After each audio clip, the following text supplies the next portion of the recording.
vamos traduciendo algunas partes y después cuando Bueno. posteemos el video con subtitulado, entonces ahí sí por ahí podemos hacer alguna traducción un poco más integral. Perfecto. Igualmente, al final de la... Pueden ir escribiéndole sus preguntas tanto en castellano como en inglés. Y al final de la charla podemos hacer un intercambio con Dominic directamente con él.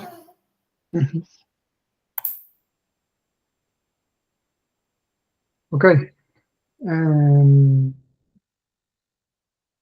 Shall we start then? Or we can give it a couple of more minutes.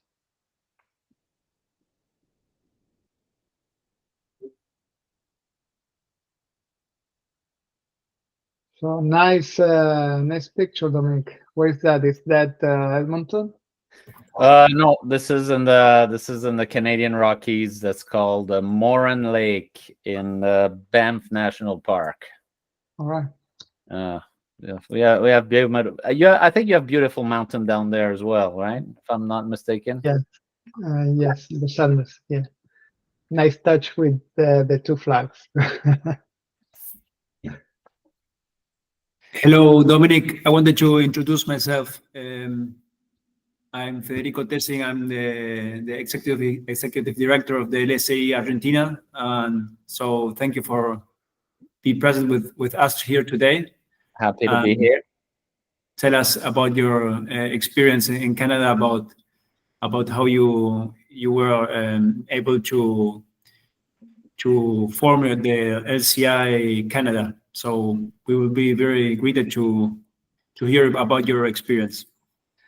Okay, yeah, I have a little slide on it. I'll say a few words, and then we'll go from there. It's not easy. It's a lot of work. Yeah. Okay, probably we can start. It's 5:03 in my time, so 6:03 Argentina. And if needed, we can stop and do some translation during the conversation. So Dominic, whenever you want. Whenever I want. The floor is mine. Floor is yours. All right. Well, good evening. I'm happy. That's my first time speaking in Argentina. So hopefully I speak loud enough and you can hear me across the globe here. Yeah. It's loud and clear. It's loud and clear. Okay, it's a little far, and I've never been there. So thank you for inviting me. I'm really happy to be here. I know you are heading. I asked the question. I know you are heading into your summer here. So I just thought that I'd give you a picture of winter, just to make you not forget that the winter is also beautiful. And for those who love snow, that it will come back hopefully next year. I am a winter sport person, so I'm excited to see a winter happening. Give me a second here. All right. So just thought I'd start telling a couple words about myself. Usually people like to know who is it that's talking to them. So my name is Dominic, as you saw. I am a lean director for a general contractor called LEAN Construction and Engineering. LEAN is probably the 5th or 6th largest general contractor in Canada right now. We do about $4 billion Canadians worth of work. So that's what I do in my day job. I'm also I can instruct some material out of the LEAN Construction Institute curriculum, and I am the co-editor of the LEAN Construction Journal that is published in the United States under the LEAN Construction Institute. So if you want to go look, the LEAN Construction Journal, lots of publication. So I was also a founding board member of what we call Lean Design Construction Canada, which is a not-for-profit dedicated to the advancement of lean in both the design and construction world. I was on the board of director until recently, and I stepped down as I am now pursuing graduate studies at the University of Alberta under the supervision of Dr. Farouk Hamze, and that takes a little bit of my time and a little bit of my brain power. So in life, you have to prioritize sometimes. So I have decided to put a little bit more time in my academic journey. Don't know what I'm going to be doing research on yet, but from what I hear, like there's one or two problems that are left to resolve in construction. I don't know if you've experienced any of those, but I think there's lots to do. So just a bit more about Graham, just some numbers. So 2,200 employees in the general contractor business, and 6,200 workers doing work on site. So we are doing work from the Great Canadian North. I think we've been doing work in the Yukon now, which is a bit further north than what's on the map. And we have offices in the United States all the way down to California and Phoenix and so on. So yeah, so Graham has been was the first company to do a Lean IPD project in Canada in 2011 with the Dr. Wigmore Regional Hospital in a place called Moose Jaw, Saskatchewan. That really sort of triggered the interest in the marketplace for this delivery model, and we are currently delivering the largest Lean IPD project in Canada with it's called the Tamilty Faculty of Medicine at the University of Toronto. So it's a $600 million project at the moment. We are early in the design validation, and it's going to be a research facility for a medical research facility on campus at University of Toronto. So sort of to talk briefly about the journey here. So this was interesting. So Federico, you might find that part of interest here. So there has been two not-for-profit that were originally set up in this country. The first one was called LCIC, so Lean Construction Institute of Canada. So this came in about 2014, 2015, if I'm not mistaken. I was not a part of this organization myself. And so it was really, really early on into the journey. The hospital that we talked about just recently been completed. People were starting to talk about Lean and IPD, but it was relatively new and unknown.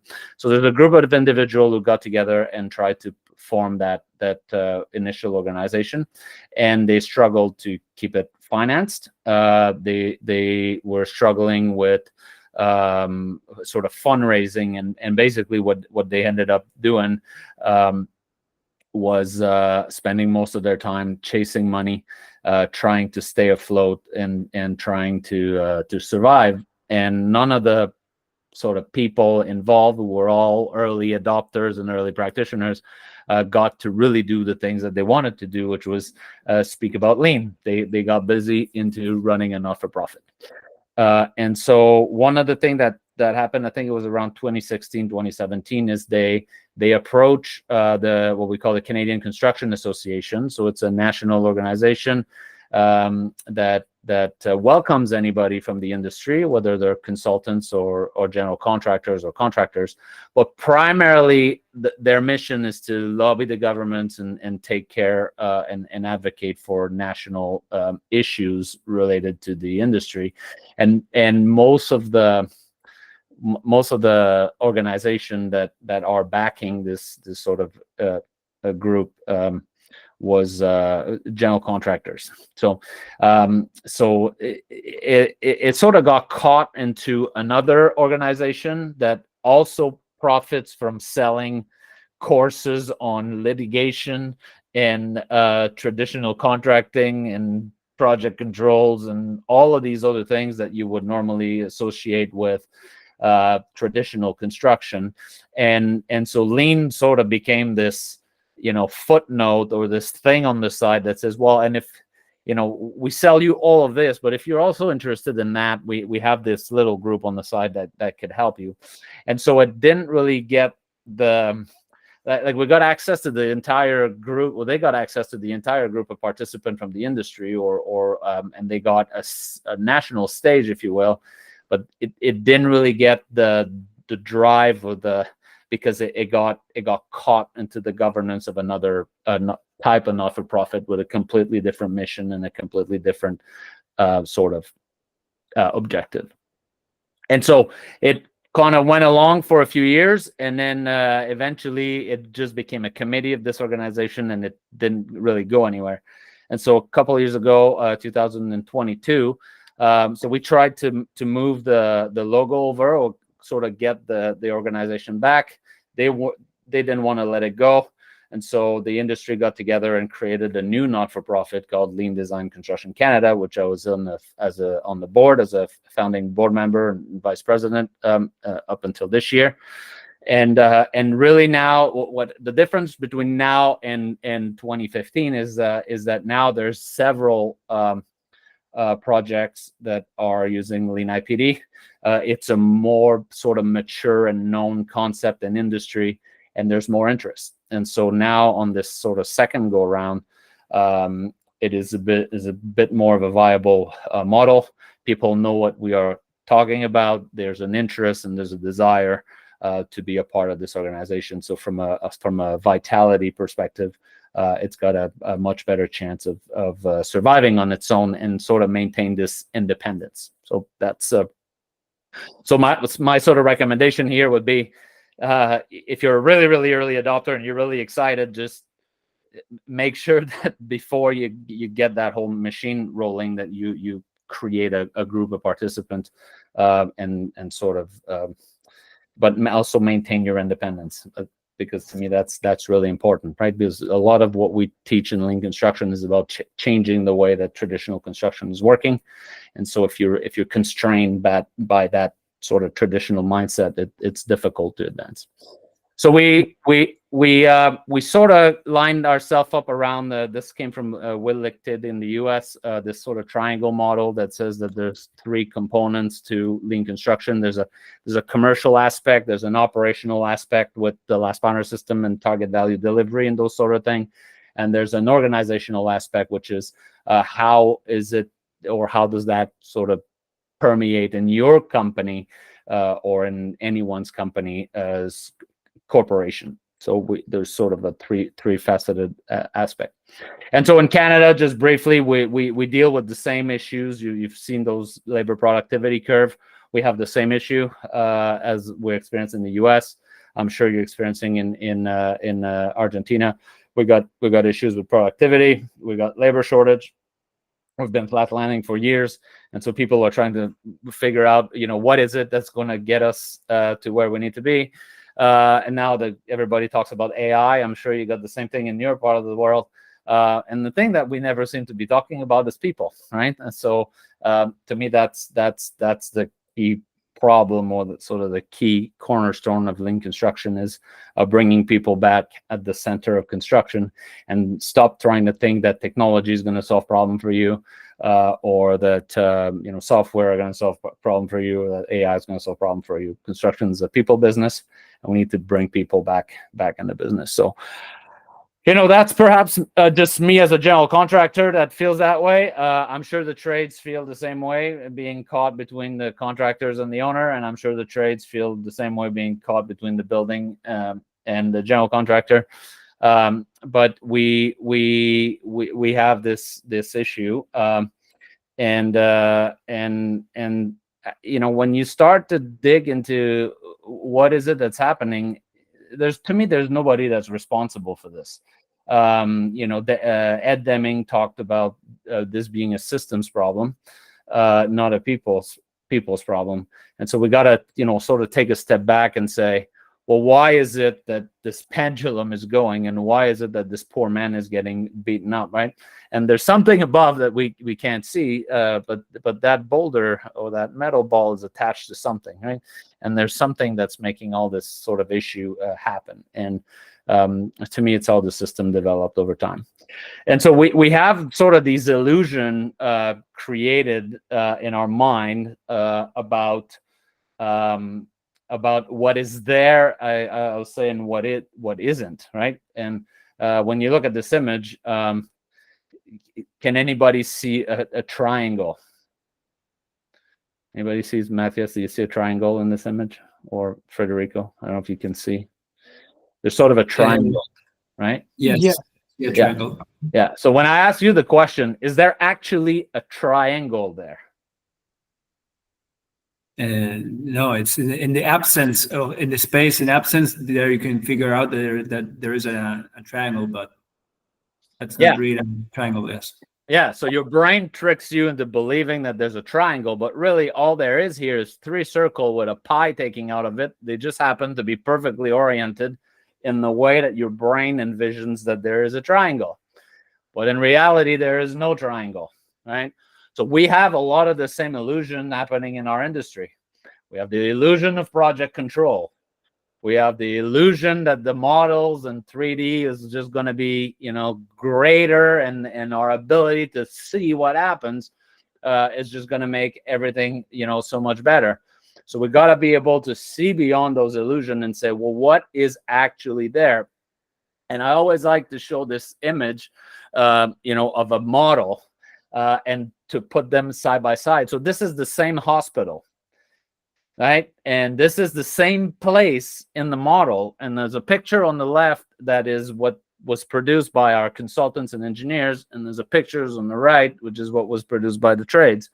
And my mechanical engineering days are long gone. It's many, many years behind me, but I'm smart enough to see, or my eyes are good enough to see, that what's on these 2 pictures is not the same thing, right? And so we sort of have to start facing sort of these issues in this business, which is like, are we actually producing information that is of a good enough quality for our trade people to build from, right? If you look at other businesses, whether it's the airplane industry or the car industry or any industry, computer industry, the thing that they fabricate when they bring them to a place of assembly, if I can call it this way, a factory is a place of assembly, but when they bring parts to a place of assembly and they put them together, it fits, right? It's intended to work together, but somehow in construction we're not there yet, right? We have design intent and we create general shapes and geometry, and the systems, when you think about it, they're not that complicated, right? We move water up and down the building, and we move power up and down the building in pretty straight conduits, but somehow we can't design them to fit properly. And you look at what SpaceX or any of those companies who send people to space are doing, way more complicated, right? Way more parts, way more intricate, way more bends and curves, and way more technically challenging, and somehow we managed to do it, right? And so so I think we have to have a question and a bit of honesty with ourselves and asking, well, what is actually needed to be performing work? And so to me, this is what Lean is about. Ultimately, it's about it's the next chapter to be written in the book of human systems productivity. Okay, so Lean is really about looking at what does it take for people to be productive, and going back from their place of work and identify what is it that they're either getting or not getting to be as productive as they could be. And a simple analogy is these 2 people running. You might have seen similar picture on the internet. So we're so focused on the distance. We're so focused on the path. We're so focused on visually representing where is it and how is it that we got to run, that we are not taking the time to assess what is actually in the way. What are the actual obstacles, and are we planning properly for the removal of those obstacles, Or do we just throw our hands in the air and say, well, I guess, construction is just so different than any other industry. There's nothing we can do about it, right? And so we decide to take on these run with these, these boulders attached to our ankles and going through all of these obstacles. And some of these obstacles can be removed. And somehow I don't think that the traditional paradigm that we are carrying for construction effectively takes care of understanding all the issues that we are facing from the time where we are till the time where work needs to be put in place. So the analogy or the things that we can use to think about sort of this, how does work flow, is the analogy of a river, right? So calm, nice river, white water river rafting, right? There's more risky. And really, we got this idea of a river from Taichi Ono. So for those who are familiar with Lean and have picked up a book from the guy who came up with this idea in Japan, you can see that, Ono always said that the production system is like a river. And the river, it's got a source, it's got a floodplain, it's got, a basin, tributary, and so on, right? And eventually you get to the ocean. Well, you can overlay these things, and projects have requirements, they have scopes, they have boundaries, they have information. That information sort of carries into material, eventually carries to the main sort of site, and makes its way to the ocean, or to the time of turning things over to clients. And so we using the river as an analogy, to me is a key thing, right? Because it allows you to see what flows and what doesn't flow. And when things don't flow, you have an opportunity to change the way that you do controls, and to understand why is it that it's stopping. That's really the essence of this whole thing, right? So I built this. People are probably familiar with the S-curve or earned value management. I don't know if that practice made its way on the other side of the world. It's sort of popular around here, right? I like to affectionately call it the stupid curve, but when I do this, I get into trouble. So we'll keep calling it the S-curve. So we have this idea of how much work should be done over time, right? And then it usually follows an S. Sometimes it's straight, sometimes it's S, sometimes it's got all kinds of shapes, but it's really driven from what is the planned value, and we sort of measure where we are in terms of actual and what we have earned in relationship to billings, right? And so that sort of gives us an indication of, are we in control or not? But what we got to sort of realize is that ahead of that, ahead of your billing cycle, there's a curve for installation, right? And ahead of that, there's a curve for material delivery, right? So things needs to make this way to site, and it doesn't always fit the way we install because of the size of the trucks and how material is shipped. And ahead of that, we have this curve of information that comes in all kinds of shapes of way, and some material have longer lead time than others, and some comes in a little package, and some comes in big package, and some comes late in the game, and sometimes people change their mind. And so we have all this sort of messy distribution of information. And so one of the things that I've learned from people in Japan was it's much cheaper to control information flow than it is to control material flow, and it is much cheaper to control material flow than it is to control workflow. Right, so you want to get closer to the source and get your control way up front. And if you do this, you can get in the place where work is a bit more controlled, right? So we sort of got these areas, right? And so we're worried about cash flow. Everybody likes cash flow. We talk about cash flow all the time. The bankers wants to hear about cash flow. The owner's banker and our banker, everybody wants to talk about cash flow. But we need to start talking about workflow, and then material flow and information flow, because one drives each of the others. And if, again, as I said, if you control information flow, you get a chance to control material flow and eventually workflow. And then the last thing that's really missing is sort of that little triangle at the bottom, right? And so what happens if after cash flow, if cash doesn't flow the way it's supposed to, and your job is out of control, you get to court.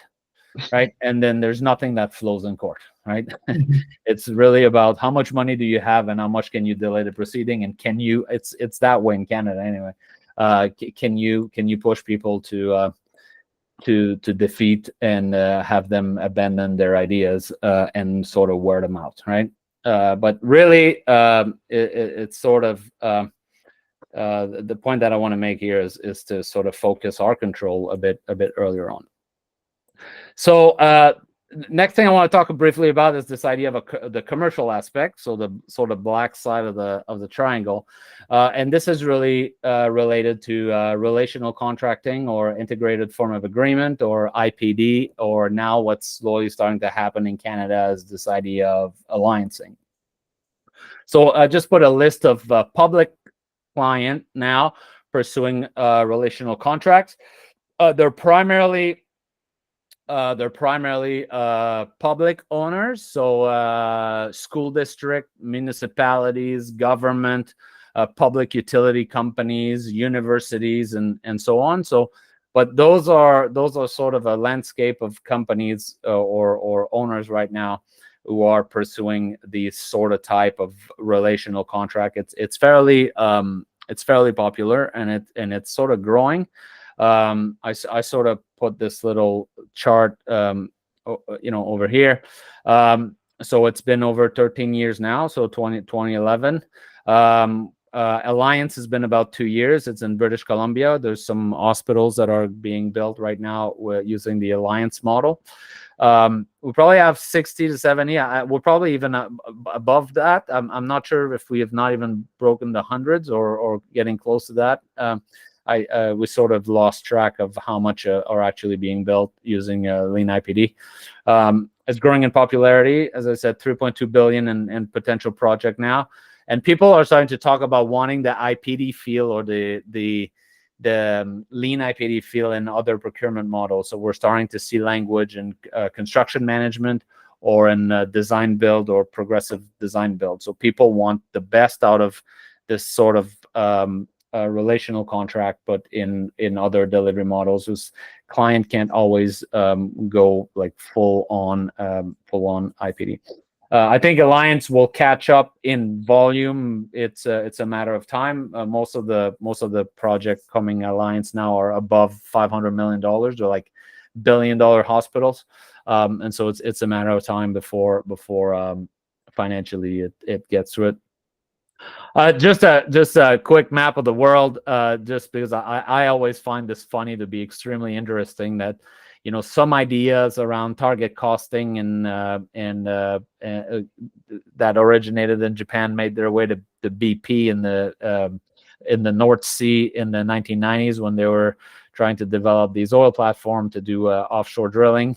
And then, that went back down on the other side of the world through BP in Australia. Then it made its way to the government of Australia. A fair amount of work in New Zealand as well. Now that's going Alliance, and somehow this came back to Canada through what we call Infrastructure BC now. So we're building a hospital on the west side of the country using the Alliance model, whereas IPD took a different route. Right, it went from BP again, made its way to Sutter Health and California Healthcare in the project in California, and then it made its way 2 provinces over in Canada and Saskatchewan with the Saskatchewan Health Authority. So those ideas are sort of circulating around the world, and so if you're interested into sort of seeing who's doing what in terms of relational contract, going into these other places is also a good place. I find a lot of really interesting information when I dig in history, because you get to see the why and the how and how things got developed. So I just thought I'd put some things related to the phases of IPD and how it's done, right? So we usually have this request for proposal where we got a short list and then some interviews, and eventually we execute a consulting agreement. Up until the point where we actually get to sign the contract, somewhere through what we call validation, and then we're governed by the integrated form of agreement or the IPD contract. till the end. There's sort of 4 distinctive phases in IPD. You got validation, target value design, construction, and then the warranty period. Federico, Question. You have a question, yeah. Yes, Dominic, what would be the main difference between the alliance model and the IPD model you are now explaining?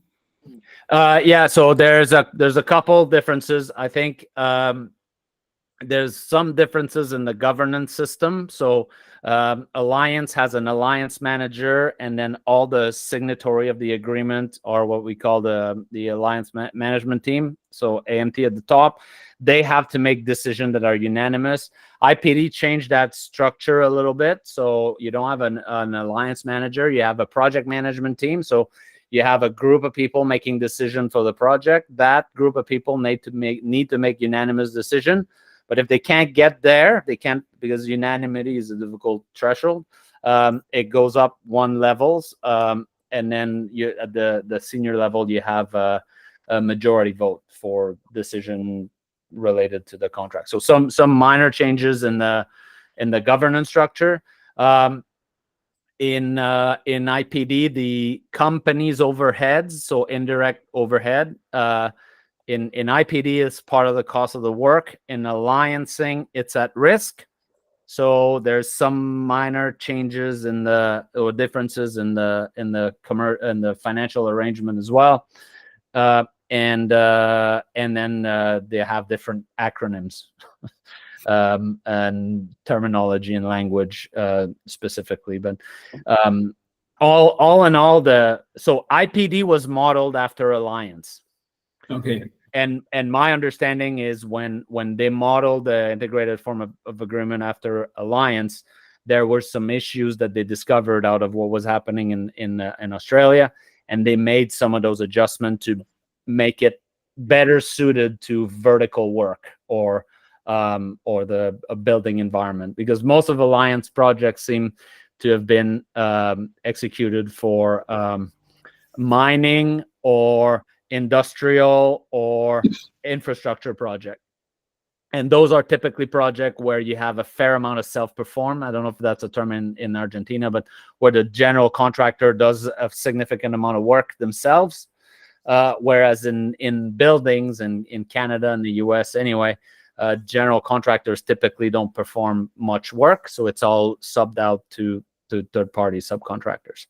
Mm-hmm. So IPD, I think, is better at handling those sort of project where you have less self-perform work. So this is an idea of the phases. I just gave you the Alliance again. It's just different terminology, right? So from the RFQ, you got the short list through RFP, and then you got what you call an ADA, so Alliance Development Agreement. That takes a significant amount of time. We do psychometric testing. They really dive into the individuals themselves to make sure you have the right people for the team. And then you go down to what you call a PAA, so Project Alliance Agreement. So there's 2 forms of agreements, and it's a little bit different. But lots of information online available on that. So I haven't personally delivered an Alliance project. We're sort of in the process. I haven't gone full circle. It's relatively new in Canada. So I'll as time goes by, I'll get a better understanding. I've been involved in a fair amount of those IPD projects. So, but again, it's the mechanics and the minutia of the details. So just quickly. So what sort of partnership should you create? So we sort of have this practice in Canada where people say, well, when you build a building, you should always have your mechanical contractor and your electrical contractor or your drywall contractor or your structural contractor. To me, that's the one thing that's true, is that every project has its own unique value proposition, its own unique challenges, and they're really like fingerprints, right? So everybody's got its own fingerprint. And I put 2 projects that I sort of got involved with to explain, just to show the difference of what these 2 projects could be. So on the one side, on the left side, you have it's a gold mine in northern British Columbia above the tree line. You have to drive your equipment on a glacier for 13 kilometers to get there to mine gold, so we can put rings in people's finger. That's what we use gold for most of the time, which is crazy when you think about it, that we go to that end as humans. And then on the right side, we have a tower developed in Vancouver, British Columbia, for an owner who wants to use architecture as a way to change the artistry of a city skyline. So completely different, right? So one is really practical. One is more. I'm not gonna say less practical. It's pretty practical when you live with one of those buildings. But I think you get the sense, right? And so who you would decide to partner with for the project on the left and the project on the right would be different. Sorry, I'll skip that. I'll come back to it. My order was wrong. So how do you determine who you should partner with? Well, it's sort of like this idea of an onion or protection layers over your value proposition. So once you understand what's at the core of your project, you want to see what can you do to shield it. So I always have these 5 or 6 rules that I like to follow. So their work represent a big proportion of the project cost, right? So significant dollar amount as a one partner. Their scope significantly impacts the project risk profile. Their work will be highly integrated with other discipline, right? So lots of start and stop and walking over and working in the same place, and lots of integration of systems. So if you got a lot of integration, those are good trades to partner with. Their visibility on supply chain lead time will be critical. So if you have something that you need to have in advance and you need to secure fabrication in one of the facilities, that makes sense to have them a partner, specifically if speed is of the essence. They'll be on the project for a long period of time. So we'll start early, finish late, right? So often mechanical, electrical are there early to do underground works, and they leave late because they have to finish commissioning and do some debugging of systems. And then the last piece is their work as a high labor to material ratio. And the reason for that is because you want the benefits of the labor savings to be shared amongst the participants. And people build buildings, right? Contract don't build buildings. I tried to attach a contract to a shovel the other day out in the backyard, and I said, build me a shed, and the shed never got built. I had to do it myself. So something that people don't seem to realize is contract don't build project, people do, right? So we in Canada have come up with a standard contract, so to an organization called the CCDC, so Canadian Construction Document Committee. So we have now a standard contract. The new version will be released in 2024. So that's something as an organization, if you want to pursue integrated forms of agreement, you could have your own contract for your country that fits the rules and regulation and all the laws that you have. We've had some things that we had to adapt here from the US to Canada to make sure that we can legally build those projects here. And really sort of the one thing to keep in mind as you're going through these concepts is we want to move away from a metaphor of closed system or that or of a machine, right, with input, output, and everything can be controlled, to the metaphor of an open system or a garden. And so there's a lot more variation. There's a lot more things that are possible. And so we don't want to have contracts that are overly prescriptive. We want to go down the path of guidance more than control, if I can put it that way. So on the operational side, I got a few minutes left. I'll speed this up. On the operational side, we do things like pull planning of the last boundary system and design. You've probably seen some of those things, right? Where you have all the conversation at the top around milestones and and phase plans and commitments and learnings and constraints and all of those things. So but I'm hearing you talked a lot about Last Planner, so I'll skip that for a bit. We are implementing on our project ideas of a big room or a bay room. So if you're not familiar with Obeya or big room, you'll get some good books out of our friends at Toyota and then make the translation. There's some available at LCI. I don't think it's as good, but an Obeya room is a control room, right? So it's the capstan deck on a ship, if you want a sailing analogy, or it's mission control at NASA, if you want to use a sort of a spacecraft or a space exploration analogy, or it's emergency response room, right? And it's I don't like the term big room. If I were you, I would, if you have the opportunity to name it in your language, and if it hasn't been done yet, don't call it a big room. It's not about the size of it. It's about what happens in there. And it's more about this sort of idea of control and of coordination of multiple sets of experts than a big party. Or it's not a banquet hall or something like that. Maybe that's a term that you can refer to. So done some of those things, doing simple mock-ups and running people through getting an experience of what the buildings are. So that's just a layout of a hospital again, where we brought clinical staff to physically have a look and walk Lego blocks or little figurine down the path so they can actually see, right? The construction is really interesting. We're one of the only, or if not the only industry that actually design product that we live in, right? Everything else you can touch, you can put in your hands, right? You deal with it.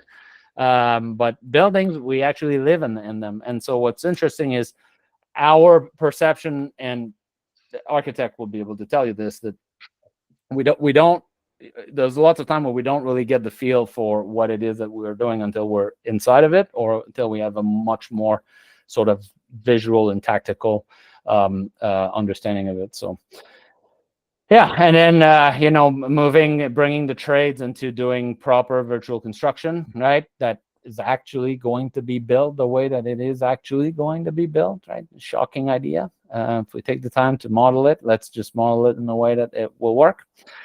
And then I just put a picture here of some of the things that we got to do as well, which is develop our supply chain. So as a general contractor, this is an example of a training session with one of our group of trades. So we got to go in the trailer or job sites. We have to be educators, right? We have to teach people. They sometimes don't understand that the term flow is not part of the fabric of what we talk about.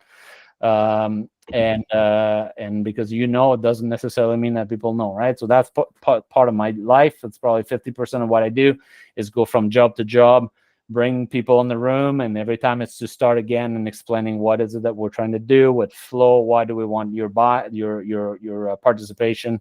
Why do we do this as a group? What's the problem we're trying to solve, and so on and so forth. So I always start with those, simple, cheap solution. It doesn't have to be expensive. We can go to any office supply store, buy yourself some sticky notes and get rolling, right? One of the beauty of lean construction that I've experienced in comparison to BIM, for example, was I could show up on a trailer and the superintendent or the construction manager would say, well, what do you need from me? And I said, nothing, just get the people in the room and then I'll take care of it from there. And then we did a plan. I brought my own sticky notes. I brought my own little Sharpie markers. And, it cost me $1.50, right? Sticky notes are like 3 Canadian cents a piece. And so we lay out a plan on the wall. The superintendent could see that we're identifying problems and creating flow and helping him coordinate. And it doesn't cost anything.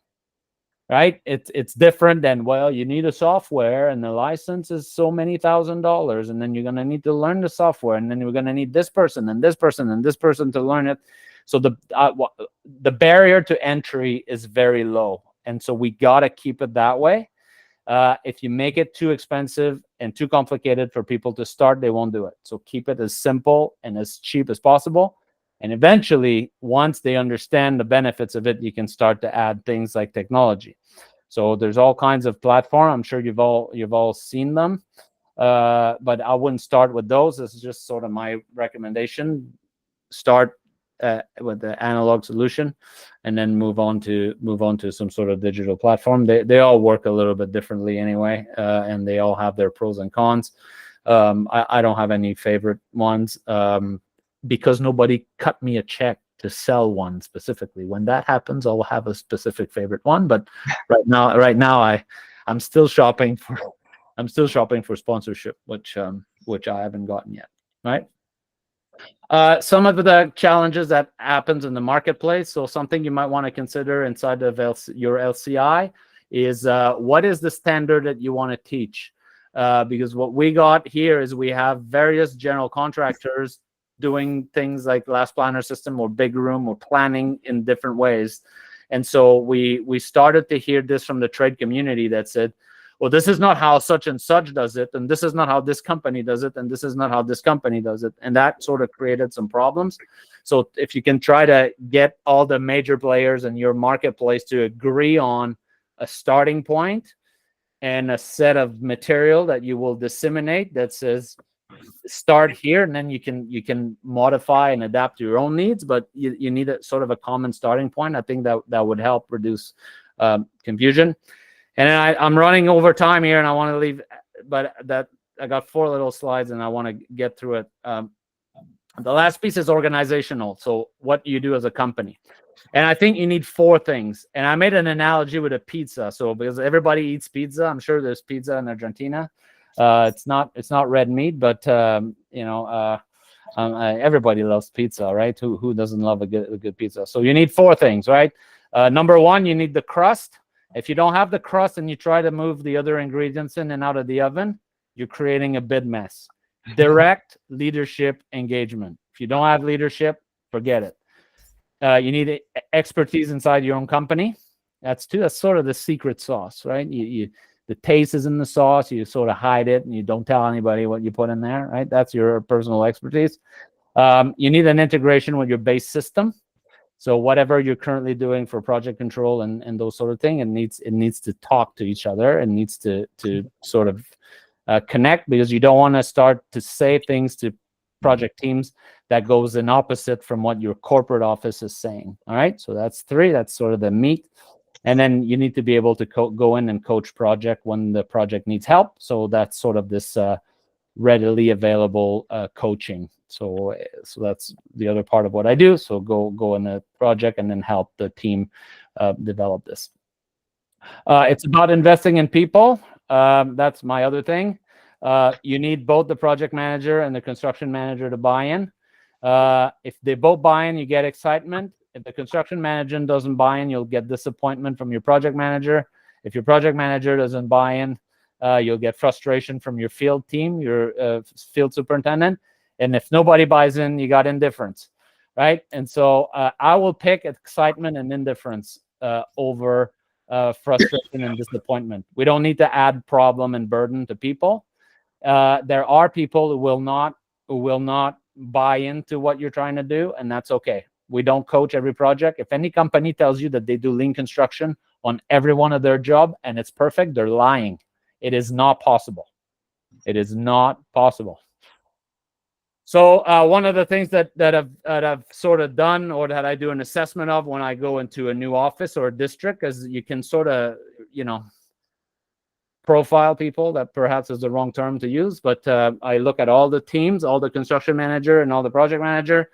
I have conversation with them, and I sort of get a feel for, is this the type of person that would be able to sort of grasp and collaborate and give controls to people and so on. And so I give them a 1 to 5 number, and then you can use this to start to do your pairing, right? And so try to get your team that don't want to do it together, the team that want to do it together, and then there's sort of this line, right? So the sort of yellow line is sort of where, as a coach, my investment in time will yield some return. There's teams that even though they call me, I don't think that I can help them. And so sort of being able to filter and not feel bad, because there's a phenomenon with Lean Coach that is about burnout, that is a real problem that I think is underdocumented. But people who try to push this for like 20 years, and you always got these setbacks and sort of these challenges, and people not buying, it could be taxing on you. And so it's sort of dealing with a group of people who can who are more inclined, if you will, is better at managing your own sort of energy. And last thing I want to say is, to me, this is my personal opinion, Lean is a craft. It's a craft of resolving problems to creating flow. And this craft, we have the best education model in our own industry. It's the apprenticeship model. That's how we develop electricians and plumbers and carpenters in our industry. So it's 20% theory and 80% practice. So which is why you need a coach. You need to do it in the field, and people need to learn it in their own environment. That applies to IPD, that applies to target value design, that applies to the last partner system, and any other things. You need to be hands-on if you want to be able to sort of master the craft. You can't learn to be an electrician in a classroom. You have to bend pipes, you have to wire wires, and you have to do this work. You have to see how it fits in the field. Lean is the same. You have to do it in the field if you want to be able to master it. So I'll leave it as that. I'm a few minutes over, so my apology. So that's what I had for today, and then I think we wanted to the rest of the time to answer questions if people have any questions. Fine. Thank you so much, Dominic. It was an awesome presentation, and I don't know if we have some questions from the audience today.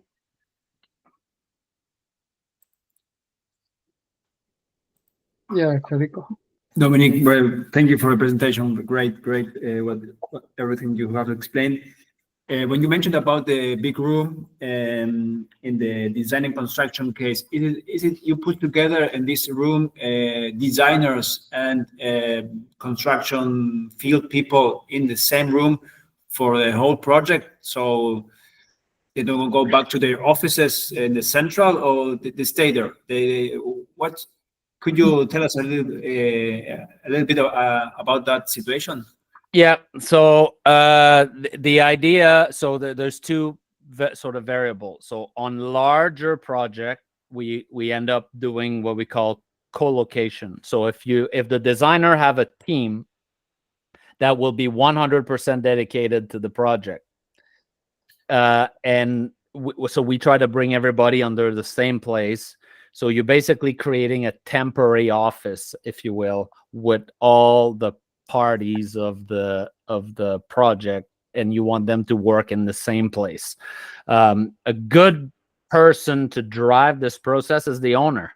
If the owner has room available, right? If it's a university or a public institution that has spaces, give a space to the team. Usually they have IT infrastructure already in place, and then have them co-locate so they can put things on the wall. Their planning board can be on the wall, their problems and so on. So you want to create an environment for the team, right? In project that are a little bit smaller, where the team is mostly working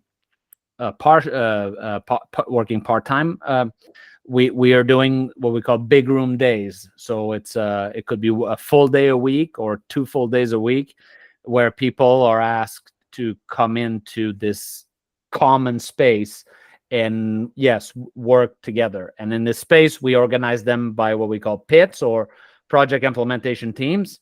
And so who needs to work with who to solve problems, right? And in Canada, we have this thing where the engineers delegate means and methods to trades. I don't know if you have the same thing in Argentina, but the idea, I always say, the devil hides in the details. That's an English expression. I don't know if you have a similar expression. Yes. Yeah, and I always say there's a lot of details in a building, and so there's a lot of place for the devils to hide, right? And so what we want to do is we want the trades to inform the designers. So it's very difficult to do. Some teams have been following it, not religiously, but almost. I always say an engineer or architect should not draw something until he's had a conversation with the trade partner who will install that work and ask for his opinion.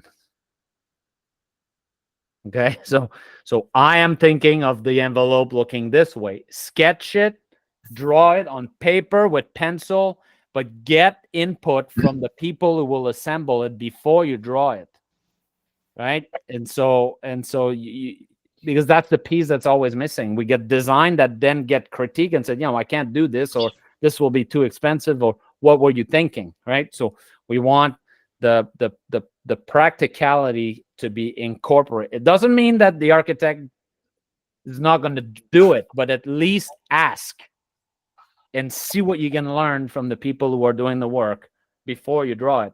And quite frankly, that's the one thing that manufacturers do. When you think about a manufacturing company, when they design a product, they go to the factory that's going to fabricate it and say, do you have the machine to fabricate this if I do it this way?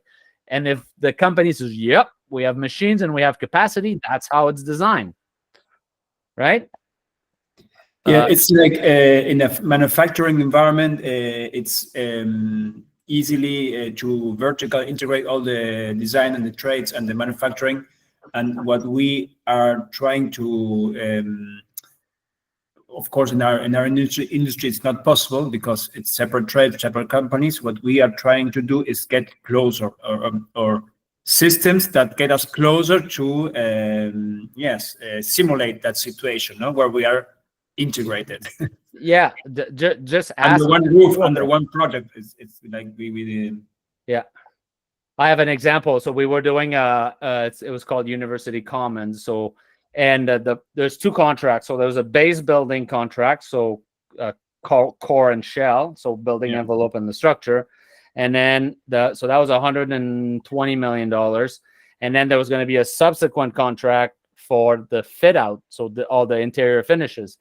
And so as we're doing the first contract, the $120 million, the mechanical contractor or the mechanical engineer designed so there's a corridor, and the mechanical engineer designed all of the duct work to be on the right side, as tucked on the right side as possible, because he wanted to leave this side for any future development.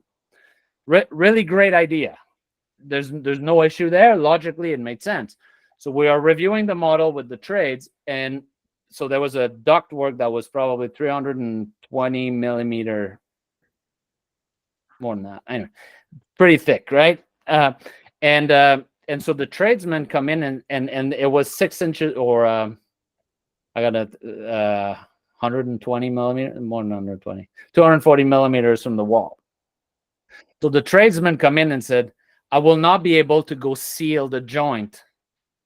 Your duct is too close from the wall. I have to do it all on the ground and then move it, and then it will be very, very difficult. And I'll spend hours trying to seal all the joints. Yeah. Can we move the duct, 30 centimeters to the left, and we can put pipes on this side in the future?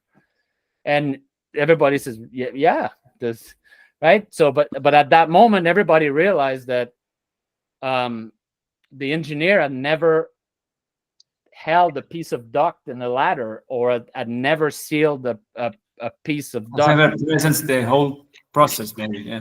Yeah, and so he optimized based on what he knew, which was he had no indication that what he was doing was going to cause problem downstream. Mm-hmm.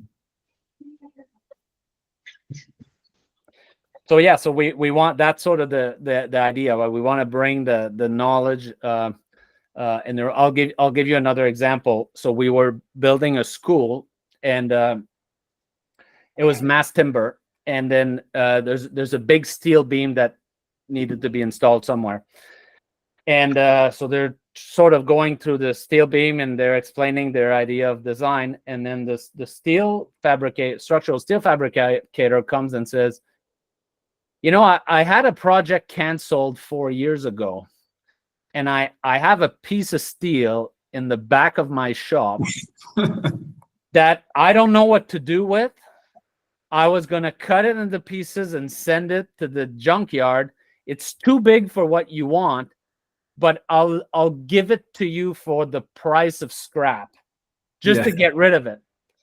So they said, well, how big is it? And then he sent somebody. We were in the big room, and he sent somebody in the back of his shop, took the measurement, and said, it's this profile. They looked at it and said, yeah, it's too big, but it's cheaper than the smaller size. And so they ended up using this profile, and they saved money. Let's adapt the design for that situation. Yeah. And if that conversation had never happened, we would have ended up with a optimized beam size and having to procure a new one. It would have been more money. Yeah. So those are just, I mean, it's an anecdote, but there's so many of those that they accumulate over time. So that's a positive examples and cases where that big room days solve those problems. Or were able to solve it. Otherwise, it was never had come to the situation. Nobody would have never found. There was this other example. So this was to do with masonry. So masonry, two masonry block, right?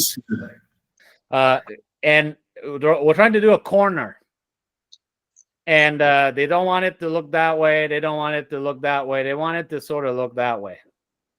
And so the architect is calling and dealing with the vendor to buy those special corner blocks, and I'm going to make it up. They're $20 a piece, whereas a normal block is $2 a piece. Okay, well, $5 a piece. And it's a tall building. There's lots of these corner blocks, and so they made the design, and so this is what it is. And so one day, the mason come in the room to have a look and said, what how are you doing this block? It says, well, I'm buying these blocks, they're $20 a piece. You say, I can cut a normal block and give you the look that you want for $1. Right? It will take it takes me no time. I have to cut them anyway. My saw will be there. Right? And so that's another example. Another example that we had in a residential tower is we created a mock-up. You do tiles. I'm assuming you have Italian tiler in Argentina as well, right? Yeah. So we have a tiled shower, right? Where you wash yourself, a shower. Yeah. And so usually the shower is drawn by a certain dimension, and then then you get your tile setter in there, and then they cut tiles and install the tiles, right? Well, we work with the tiler to draw a shower stall size that didn't require tiles to be cut. So you dimension it for be without cuts. Yeah, we dimension it from tiled installed with grout thickness, and then worked our way out instead of working from the wall sizes in. It's a simple idea. I try to do that exercise for my projects too. I try to do the exercise. You try to do the exercise, yeah. And so it's completed. And somebody says, "Well, really?" It was like, "Well, you're." So I'll give you another example because there's so many of these examples. It's not even funny. We had the glazer, so the window. So it's aluminum curtain wall window. So we have the glazer with us, and we're doing this window, and the architect starts to draw the panels.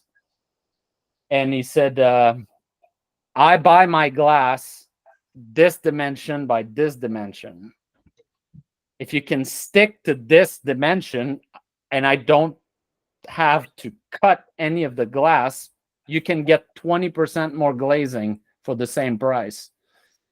Because he said, nobody ever asked me the question, so I have to bring glass in the shop. If the glass is a meter wide and you're asking me for 900 millimeters, I have to cut the strip. You pay for it, even though I break it and I send it to recycle. Right? So he said, that is the most economical piece of glass that I can buy. And if you stick to that piece of glass, you can get 20% more glass on your. That's how my grandparent did construct. Right. Saving money everywhere. Yeah. Well, why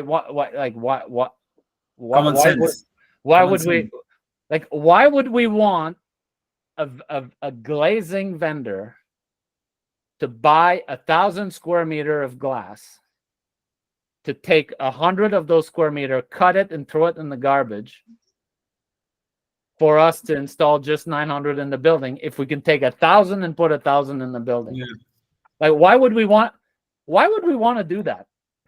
What we are trying to do, I think, in with Lean is in this big complex systems, is to try to make common sense like the common language again, or to incentivize it, or to create the environment for that to flow. No, the common sense actually. Because in these complex systems, the communication is difficult, it's silo effects, and so that doesn't happen. Well, I think over the years, we're adding so many systems, so many details, so many options that we've lost sight of what you said. I like it, of the what's the right thing to do, what's the common sense here. There's so many things that could happen, that what is common in a specific combination is lost by everybody, and the only way that we can find it back is by putting the same people in the room and talking about it. Right? I always similar example, Dominic. I have a similar example. We were doing glazing in a building, and we didn't have a crane, digamos, which is the name, Federico, for a side crane. A tower crane, yeah. A tower crane. We didn't have the benefits of having a tower crane.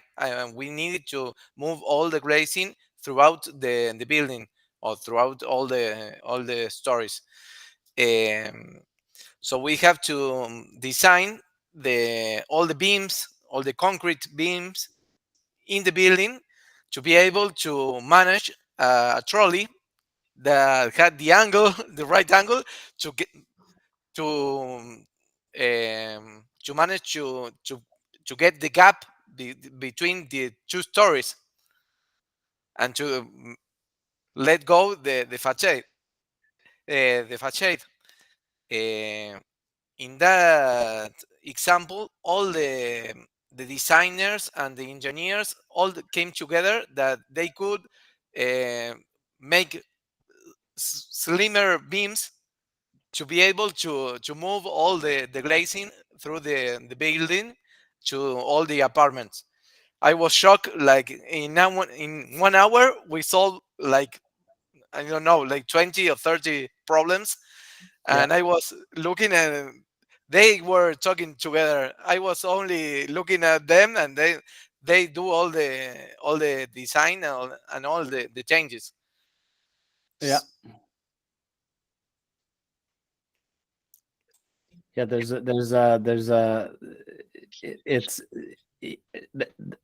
what human can do when they get together and decide to solve a problem is unbelievable. And yeah, traditional contracting, where you break everybody in their own little bubble and everybody tries to optimize their own contract, it prevents the flow of ideas and information between boundaries, and that makes it very difficult. You make it really difficult to solve problem, or harder on yourself. I had this conversation with a project manager the other day about, he said, I love the IPD process so much, is so much better than any of the other things. And I said, well, I don't have a copy here with me, but I said, you know that your traditional contract is like 350 page long, and the IPD contract is only 50 pages thick, right? It's so much thinner.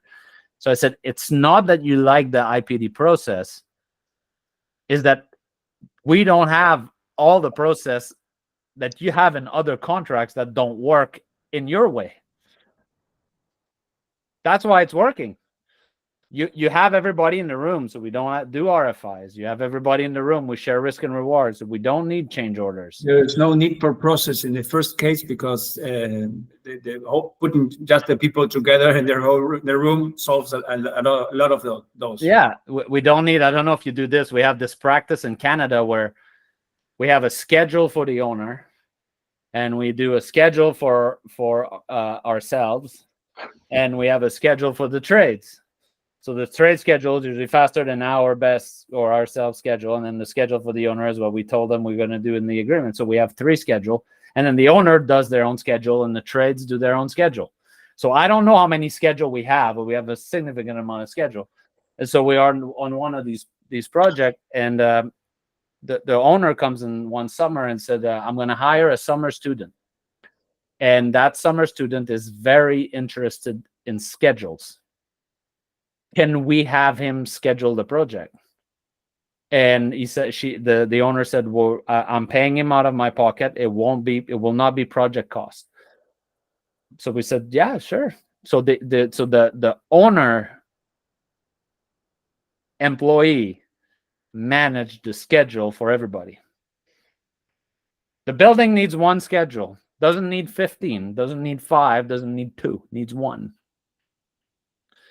Every additional schedule that people end up creating is to protect themselves, not to build a building. Mm-hmm. You mean like a Gantt chart in that case, like additional to the last planner system you were using in that project, or? Yeah. Okay. Yeah. Yeah. Great solving problem. Yeah.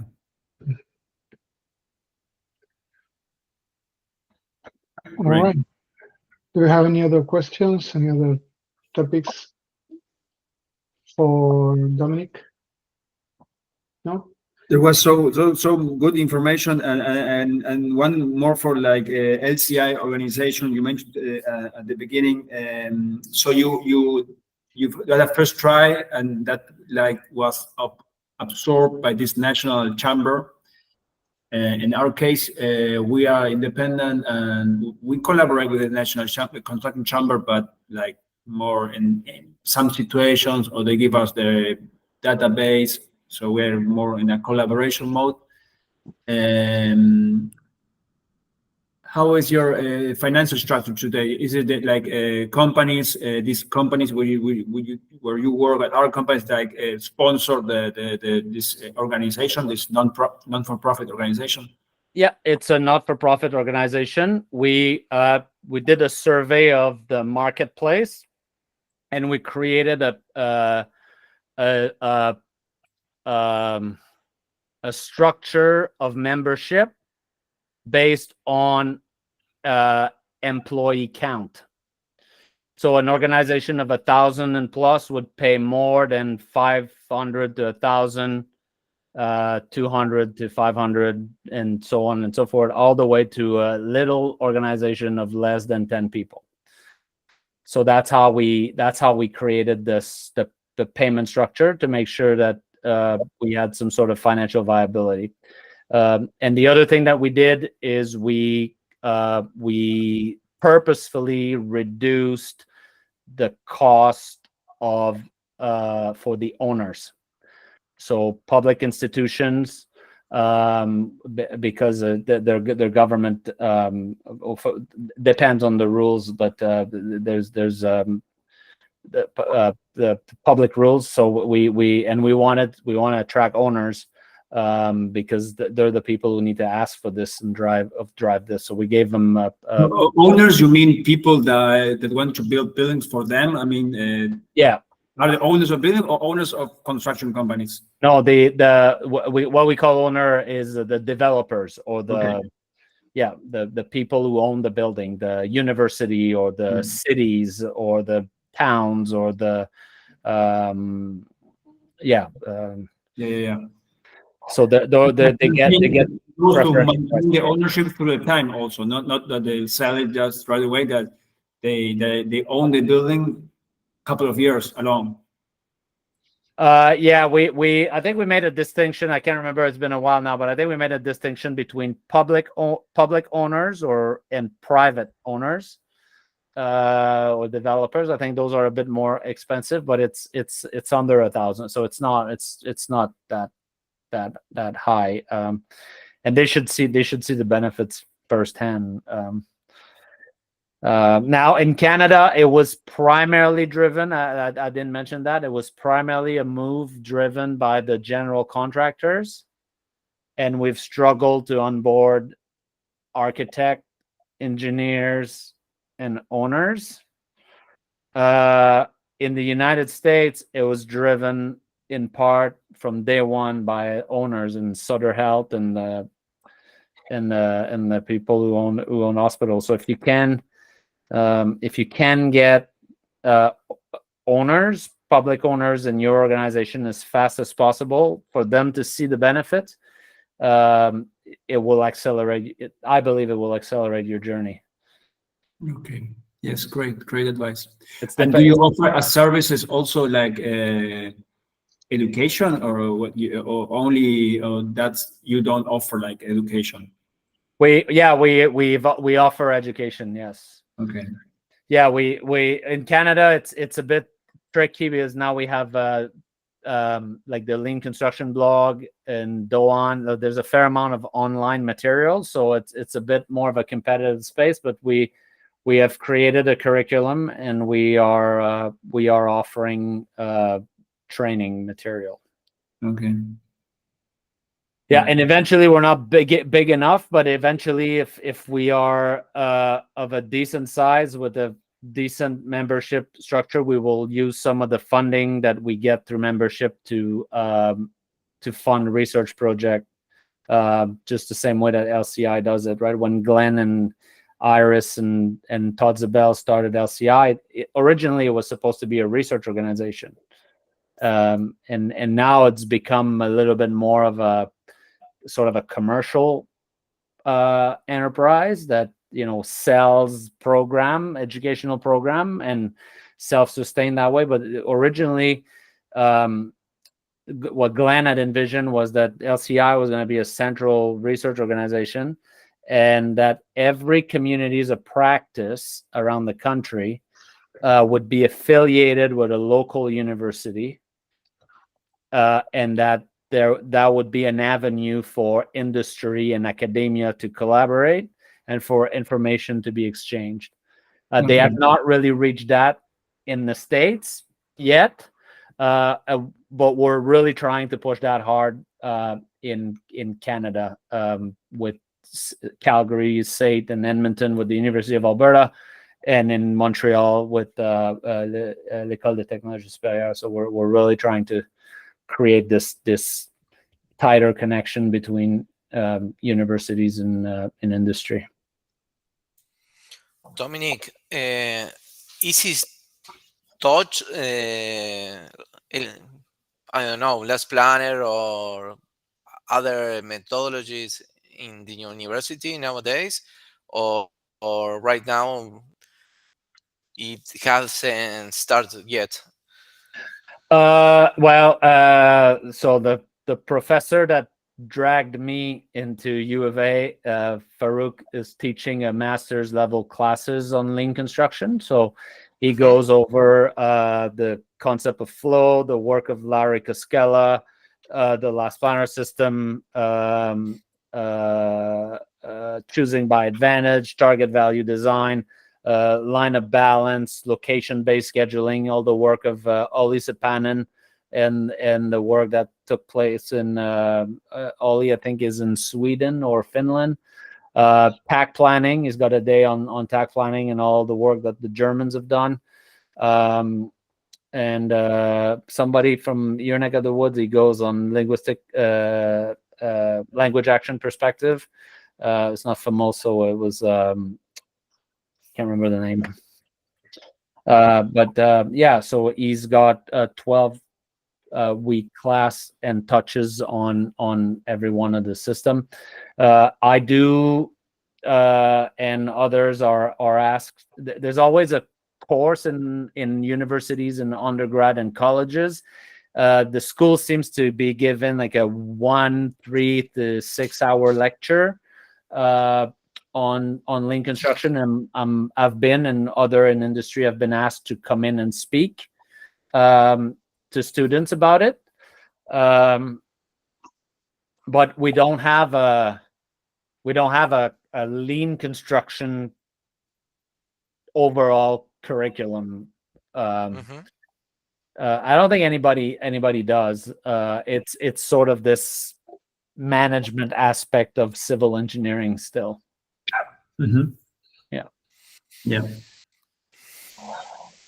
Yes, we had a meeting with Glenn and all the LCI from Latin America like a couple of weeks ago. So he put us in perspective of his vision of what he's trying to pursue this in this phase of his life. So it was a very interesting conversation with all the LCIs of LATAM, which are many already, no? And it was to meet him in person, virtually, but it was to hear the origins.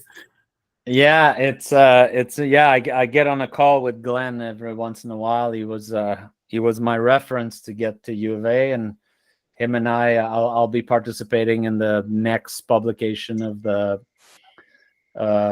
I've been asked to participate in the next standard that P2SL will publish on the last planner system.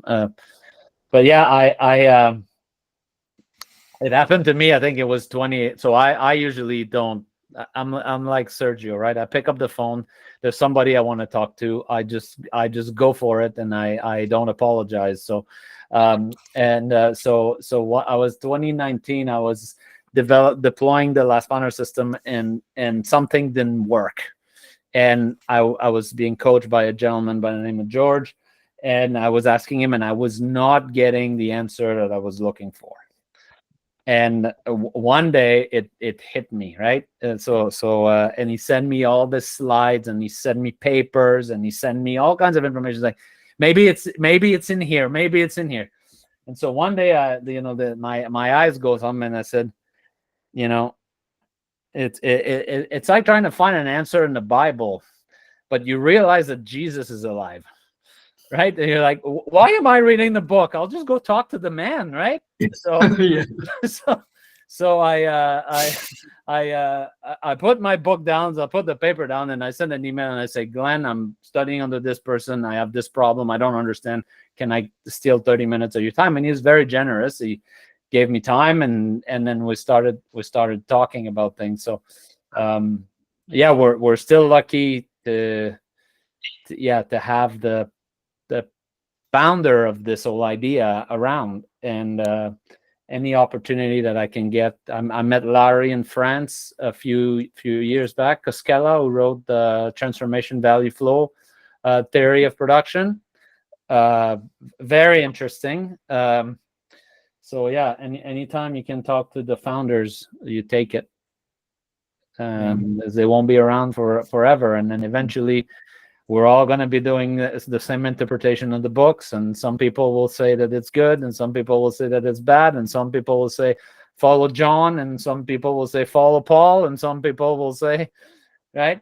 So if you can, that's what I try to do now. I collect as much and wrap my head around this as fast as I can while they're still around. Well, Sergio, I hand it to you.